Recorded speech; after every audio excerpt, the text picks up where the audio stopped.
Hello, everybody, and welcome back to our study in the story of Jesus. I hope that you had a nice summer break. I can't believe it's already September and football season and kind of ready to get on with things here again. I did want to make just one quick announcement. For those of you that are watching and it's not yet September 18th, on Sunday morning, September 18th, as I said in my little note that I sent out, Highline Community Church is doing a little retirement event after their 10:30 service for me, and I just wanted to make sure that you knew that if you can, you're invited, and love to have you there for that time together on the 18th. I also thought just for a second what we might do is, we're now in session 16 of our study of the story of Christ, and that's just about halfway through the life of Jesus in terms of the way that we've been approaching it and trying to hit some of the highlights.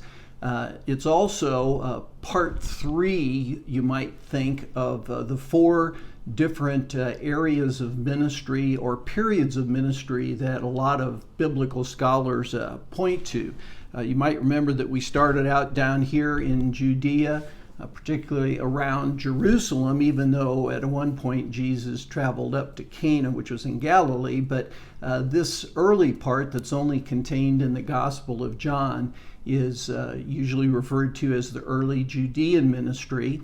And then you'll remember that Jesus left Judea and went up through Samaria, stopped for the woman at the well, but he was coming up here into the area of Galilee, which of course is sort of his own home turf, since Nazareth is there in Galilee. And this scholars refer to as the Great Galilean ministry. They think that Jesus spent about 18 months primarily in Galilee. Now, as you read the Gospels, which I encourage you to do, you'll know that there are times that he made trips down to Jerusalem for different festivals. We'll look at a few of those as we move forward, but we really made it pretty much through the Great Galilean ministry in our last time together. And now what we're going to see is that even though there will be some times when Jesus goes back into Galilee, particularly Capernaum, he moves across the Jordan, and this is referred to oftentimes as the Perean ministry. And this, again, primarily is in the Gospel of Luke, so we'll be spending a lot of time looking at Luke as we're in these next few weeks together. All of that leading up, of course, then to the final time that Jesus crosses the Jordan and moves in and begins heading towards Jerusalem, really for the final week of his earthly ministry. So that gives us a little bit of a context of where we are. Remember again that if you combine the 4 Gospels and take into account overlapping stories, that there are about 170 events in the life of Christ that are recorded for us in the Gospel. There were many more events in the life of Christ that weren't recorded, but these all play a special role, primarily to capture what had been being communicated by oral tradition for a number of years, and then to primarily the purpose being to lead people to belief in Jesus. Specifically today, we're going to look at really probably, hopefully 3 of those events, at least 2, that have to do with the area of healing. And so in the next couple of weeks, I'm going to focus on kind of some specific areas of ministry versus specific areas of geography.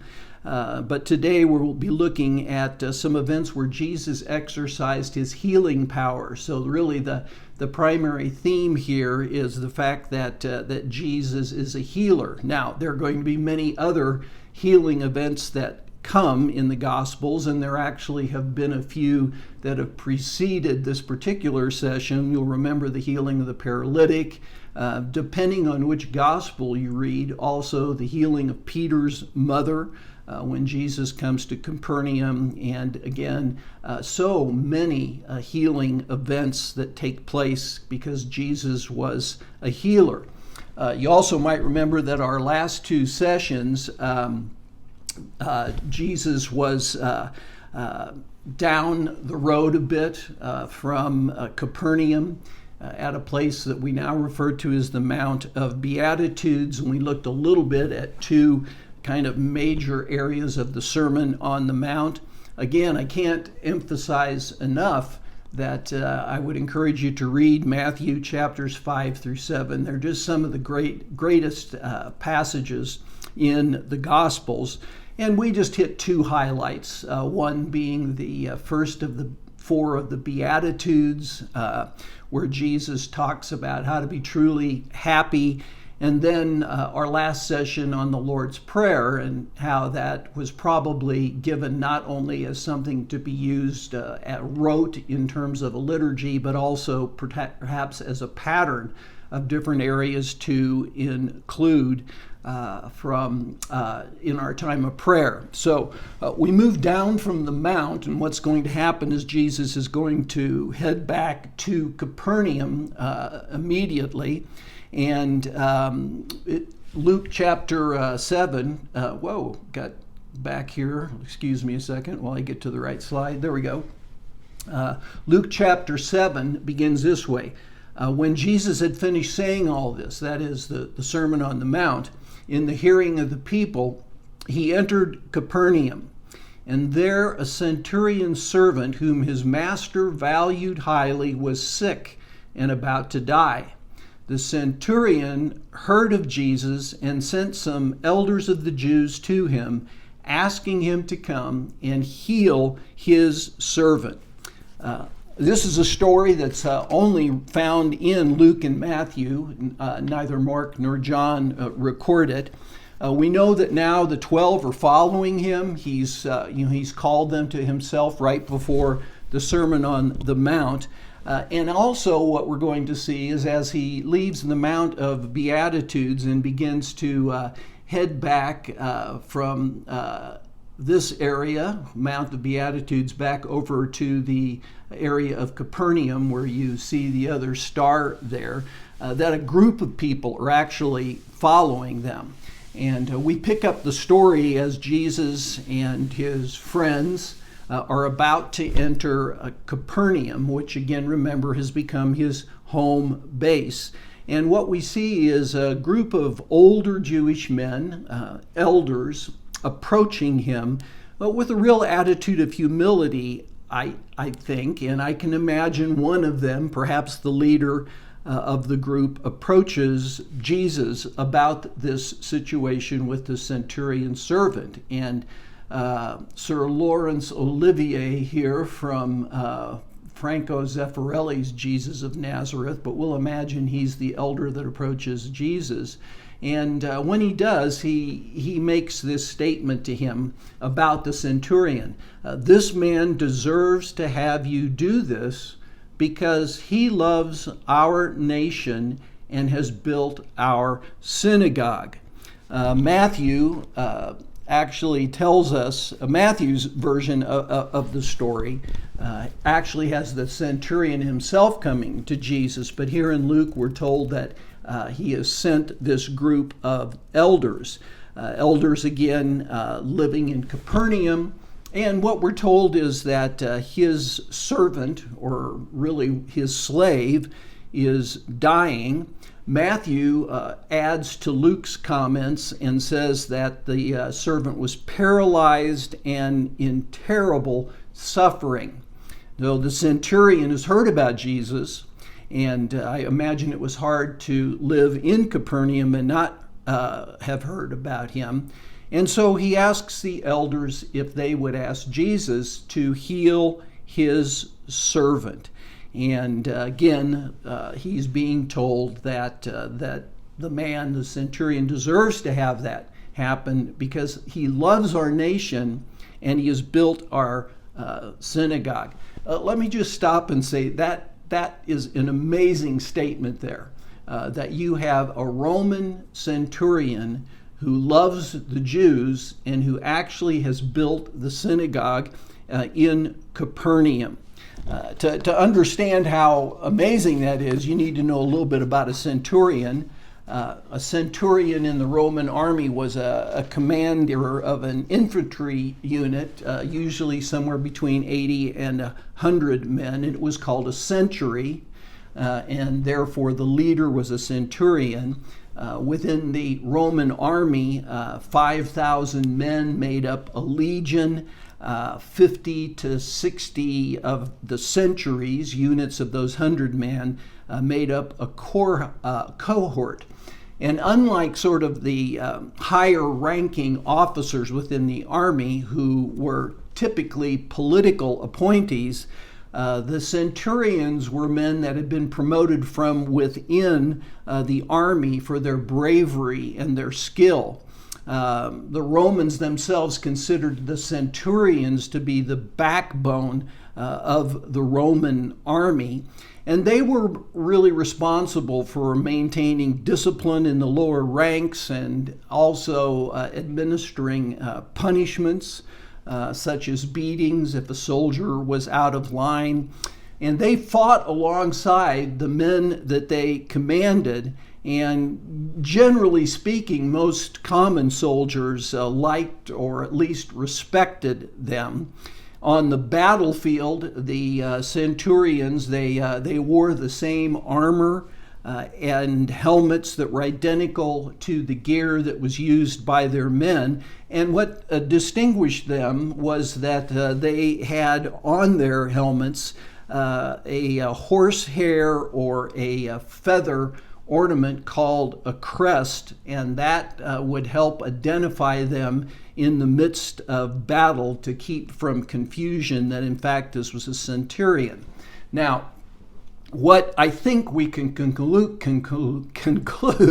about the centurions were that these were the toughest dudes in the most vicious fighting machine of ancient history. And yet here's a centurion who loves the Jews and actually built their synagogue. If you get a chance ever to go to Israel, particular Capernaum has had a lot of work done in terms of excavation, and this is part of the synagogue that was there in Capernaum. This actually was the 2nd century synagogue that was built on top of the synagogue that the centurion probably would have built. Aerial view gives you a little bit of a sense of what the size and what a synagogue might have looked like. And then someone has done an artist's rendering off of what has been excavated just to give us a sense of a synagogue. So here we have a very unique individual. And again, getting back to Luke itself, his servant is in terrible shape, it sounds like, and he's heard about Jesus. And so he sends the elders to ask Jesus. And in response to that, we're simply told that so Jesus went with them. In Matthew's gospel, Matthew adds that Jesus makes the statement, "I will go and heal him." They're almost there to the centurion's house when a very important event takes place.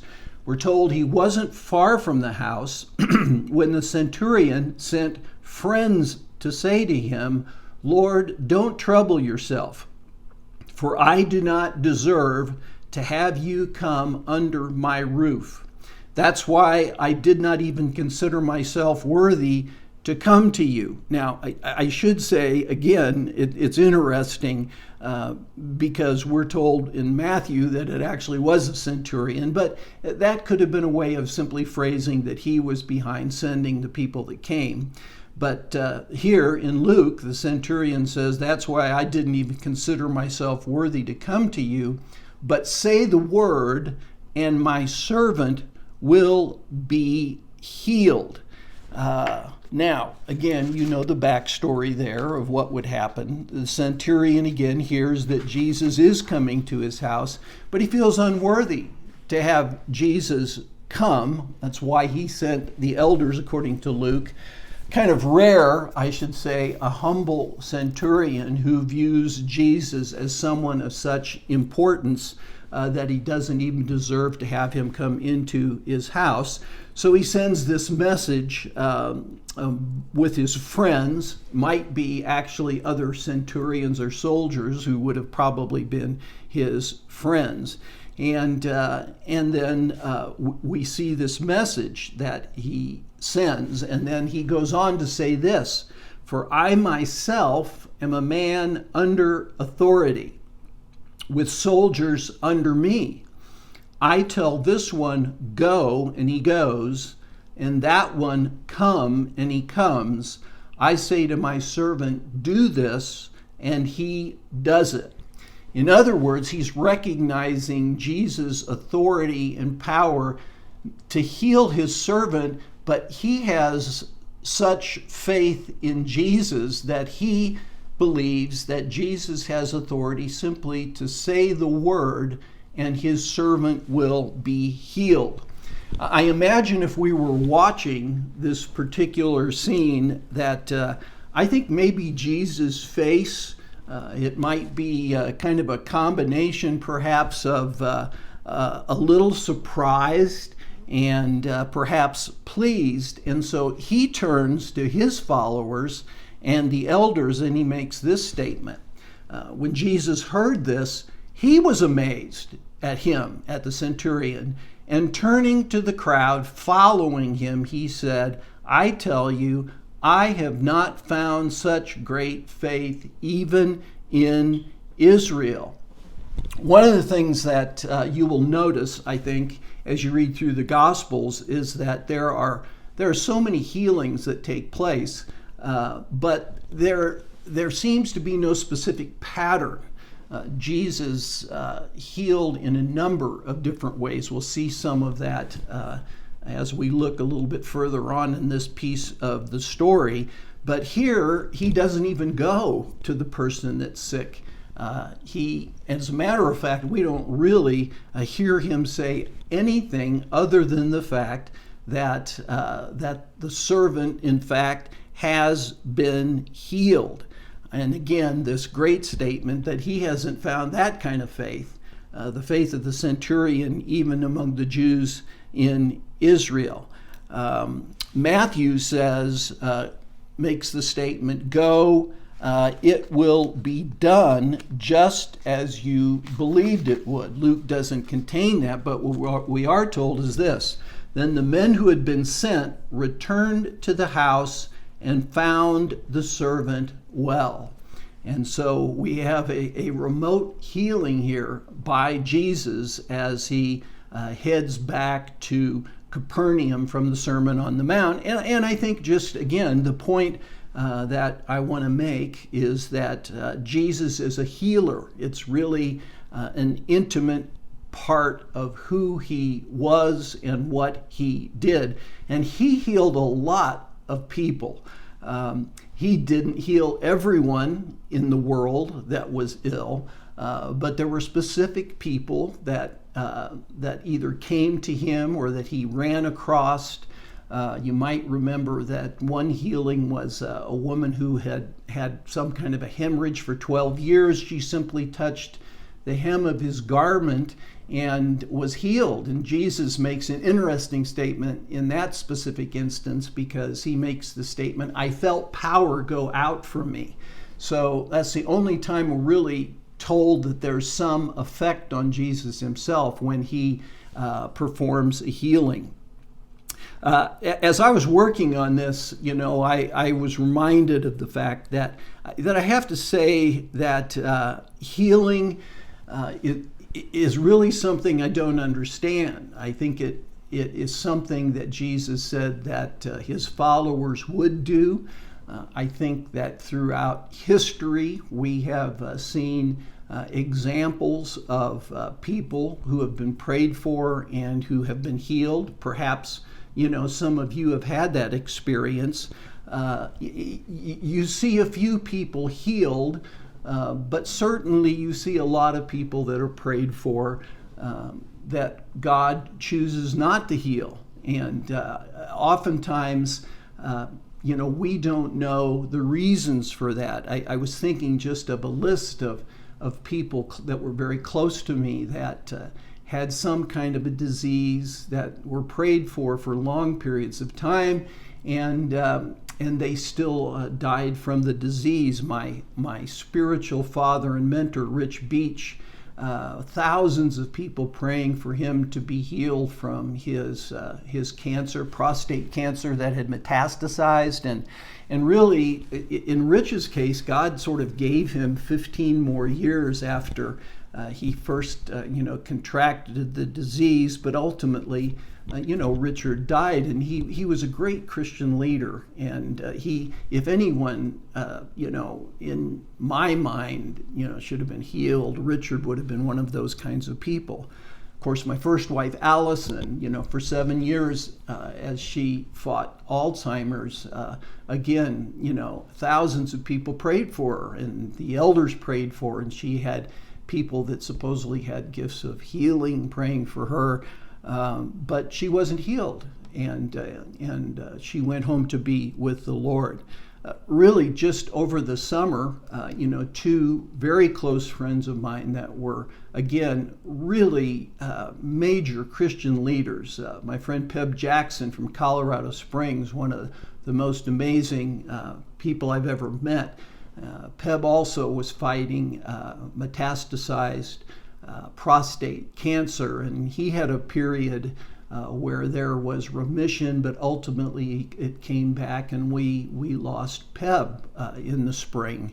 My friend B.J. Weber, who is one of the most amazing ministers, kind of a freelance pastor to the city of New York. I mean, he worked with, the first responders after 9/11. At a point in time, he was the chaplain of the Yankees, and he had groups of men all over the city that he was their spiritual leader. And BJ got cancer of both the bladder and the liver. And again, thousands and thousands, I think, of people praying for him. But God said no. So it's a complex subject. There was a time when, people used to say, well, the person just didn't lack enough faith to be healed. And I've always felt that's kind of cruel because, again, Jesus doesn't indicate that was always the case in any way, shape, or form.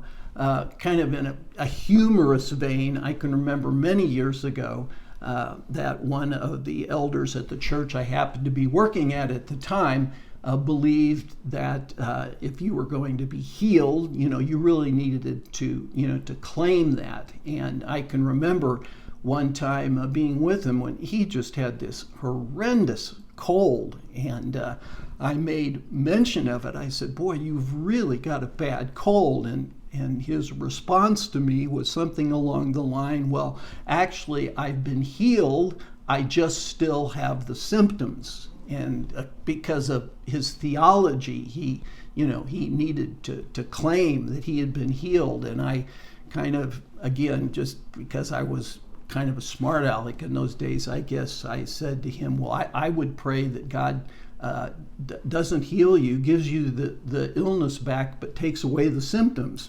because again, the symptoms are the things that kind of bother us. But it's a complicated subject. But Jesus was a healer, and again, as you read through the Gospels, so many times he heals people. In this case, again, the servant of a Roman centurion. Second healing event that I wanted to talk about this morning takes place shortly after that.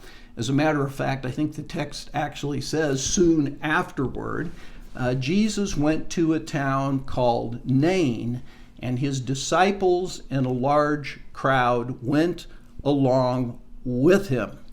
Nain, and I'm sorry the map is a little foggy here, but it was the only one I could find with Nain on it. But here you can see that Nain is inland a bit and south a bit, relatively close to Nazareth, actually. The trip from Capernaum to Nain was 28 miles, and of course, Jesus and the disciples are walking, so, they might have been out on the road for some period of time. But ultimately, they come to the village of Nain, and as they approach the city, they see the gate. They hear the sounds of people. I'm going to speculate, because there's a crowd involved in this, weeping and wailing hysterically, okay? And here's what we read. As he approached the town gate, a dead person was being carried out, the only son of his mother, and she was a widow, and a large crowd from the town was with her. So again, we would see as Jesus approached the town and the town gates that the gate is opened and men are carrying out a funeral bier, and there's a body on that. Jesus refers to the person that has died ultimately as a young man. So we know, again, a lot from this simple statement. First of all, he's the only son of his mother, and she would have been devastated for a number of reasons. Number one, she's a widow, so she doesn't have a husband to take care of her. And now she had a son, in which case normally then the son would have, worked and provided for his family and for his mother, but her only son has died. He, in a sense, was her hope, her only hope of not living in poverty.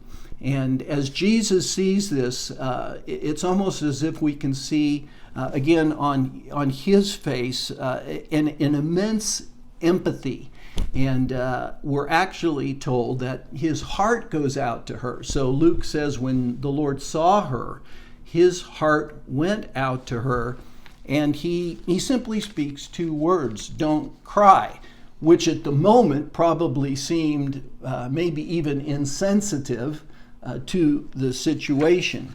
But we go on and we read this. He went up, that is, Jesus went up, touched the bier. They were carrying him on, and the bearers stood still. And Jesus said, "Young man, I say to you, get up." Now, this is one of those moments, I think, in the story where, everything sort of hinges upon what happens next. It was like when he told the paralytic, "Get up, take up your bed, and walk." And there's this, moment in time where, people had to be wondering, or perhaps the disciples, well, what if? What if this paralytic is not healed? In this situation, you can almost imagine that those that are there that perhaps aren't acquainted with Jesus or are wondering, is this guy a maniac? He's telling a dead man to get up.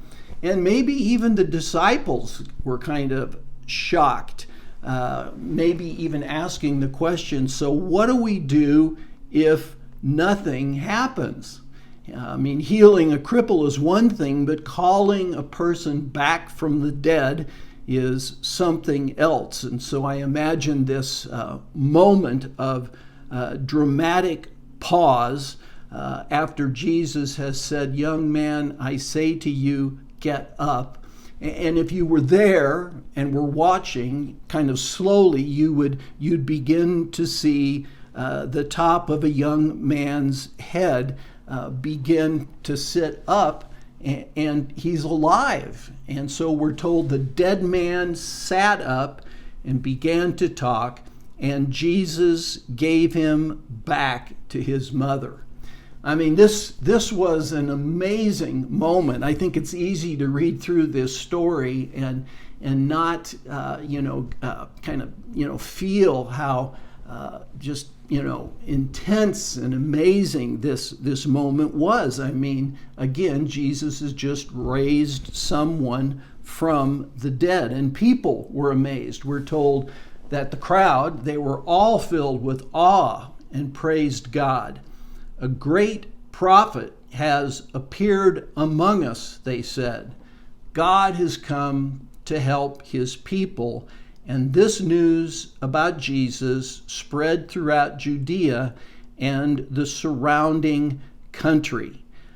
Jesus raises the dead, and there are going to be at least 3 separate incidents in the Gospels where Jesus will bring someone back from death. And it's kind of like he's the ultimate healer when that happens. He's just proved that he has power over death.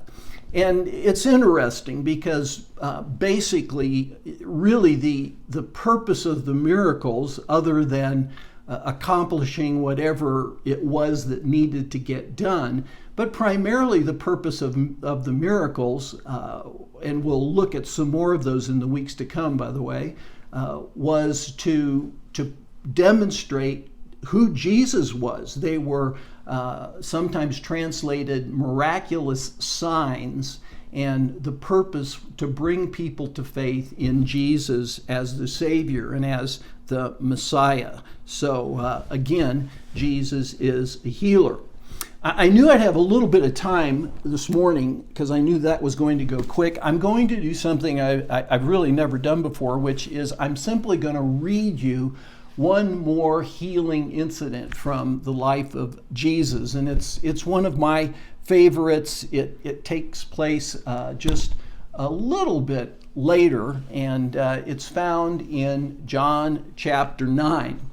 And it's the healing of a man who's born blind. And so we're simply told this, that as they're going along, they see a man that's blind from birth. He would have been a beggar in all probability. And his disciples ask him an interesting question because, again, they're still living out of a mindset that came out of Judaism, not necessarily from the scripture itself, that if you're good things are going to happen to you. And if bad things happen to you, it's because you've done something wrong. The book of Job would be a great example of that. And Job's friends that come to him and say all of the tragedy that he's experienced is he's obviously done something wrong. So the disciples are operating out of that mindset, and they ask Jesus that question. And Jesus basically says, neither this man nor his parents sinned, but this happened so that the work of God might be displayed in his life. And so he does a real interesting thing. Remember, at least the first healing we looked at, Jesus didn't even go to the person's house. Rarely does he heal in the same way, it seems like. This time he does something that seems kind of strange. He spits on the ground, and he makes some mud with his saliva, and he takes this mud and he puts it on the eyes of the blind man, and then he says, go wash in the pool of Siloam. And so the man went and washed, and he came home seeing. And so Jesus now has healed a blind man. And it's amazing, but there's a problem here because, for one thing, this healing takes place on the Sabbath.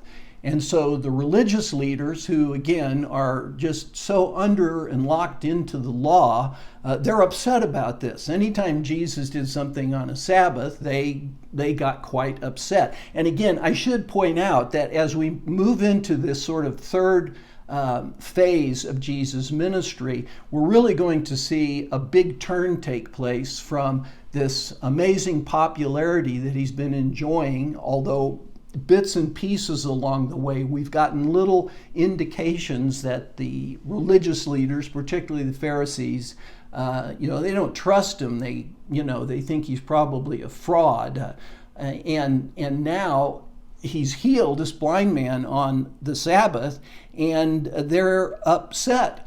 So they go to the man. They've heard what's happened, and they ask him, well, what's happened to you? And the text says, therefore the Pharisees also asked him, how had he received his sight? And the man that's been healed says, he put mud on my eyes, I washed, and now I see.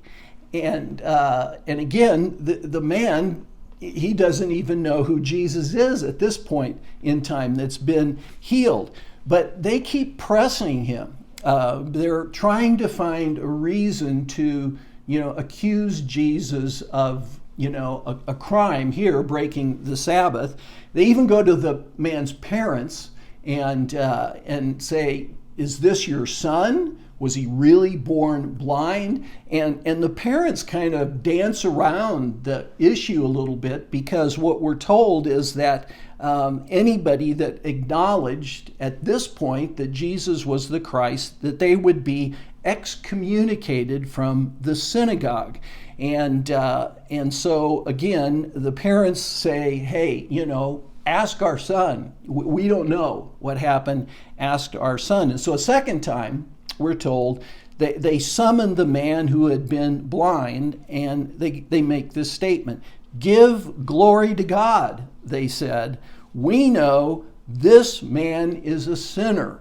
And again, they're saying that because this happened on the Sabbath.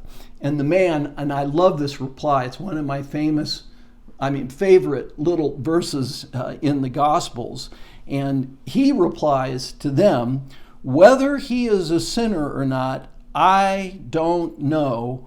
One thing I do know, I was blind, but now I see.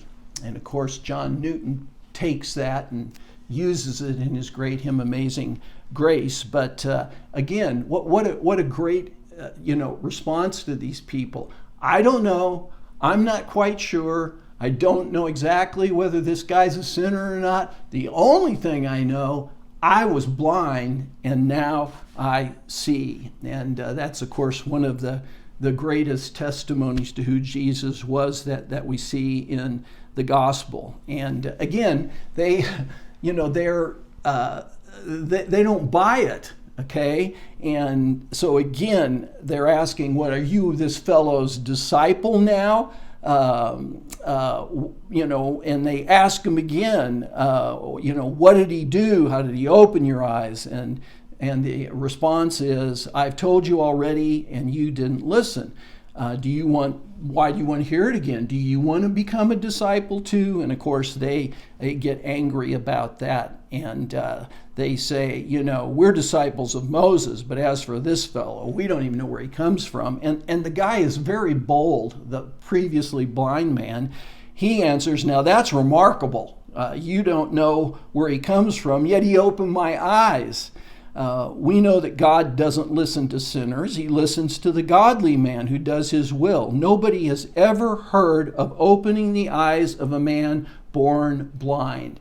If this man were not from God, he could do nothing. To this reply, they say, the Pharisees, you were steeped in sin in birth. How dare you lecture us? And they threw him out. In other words, they kicked him out of the synagogue. He then has an encounter with Jesus, and in which Jesus asks him, do you believe in the Son of Man? And the result is that the man says, Lord, I believed, and worshiped him. So once again, Jesus is a healer, and it will permeate really his entire ministry. But again, I just wanted to get us kind of a look at this specific area of Jesus' life and ministry.